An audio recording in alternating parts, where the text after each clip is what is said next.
La créativité, c'est également quelque chose qui a un lien intime avec l'enseignement. Pour moi, c'est un vrai sacerdoce de la placer au cœur, pas comme une cerise sur le gâteau réservée aux cours d'art, d'expression, etc., mais comme un moteur du développement de l'individu. Et à ce titre, je fais un lien étroit entre le processus créatif et le processus d'apprentissage, qui ont vraiment partie liée.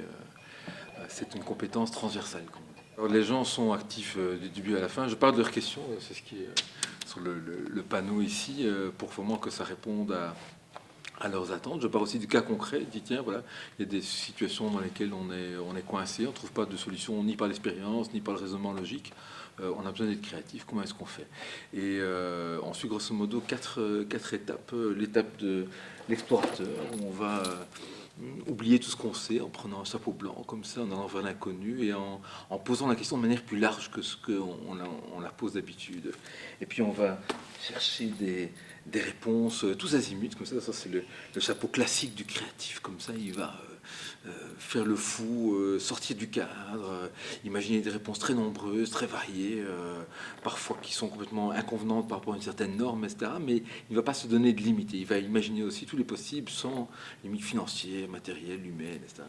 Et vient le moment, quand on a bien produit des idées, de les évaluer, et leur l'enfant en fonction de ses valeurs, comme ça, de ses objectifs. Là où le personnage précédent, l'étape précédente était tous azimuts, on va cadrer les choses au niveau du temps, au niveau du matériel des personnes pour canaliser la créativité et aboutir à une solution qu'on va mettre en œuvre. Et alors là, on va mettre son chapeau de conquérant et on va y aller avec toute sa force de conviction. Et si je prends ce chapeau, c'est parce que d'abord, je montre qu'il y a vraiment un chemin balisé qu'on peut suivre pour être créatif. C'est pas quelque chose qui vous tombe du ciel comme ça. Il nous arrive d'être créatif dans notre bain, en courant, dans un demi-sommeil pendant la nuit, mais c'est souvent à la faveur d'une prise de distance par rapport aux problèmes, à la réalité, ou quand on est en vacances. Et ce que j'essaie de montrer, c'est qu'on peut organiser cette prise de distance consciemment, qu'on soit seul, qu'on soit en réunion. Et un des volets de cette formation, c'est d'arriver à stimuler la créativité des autres en conscience et comme dirigeant.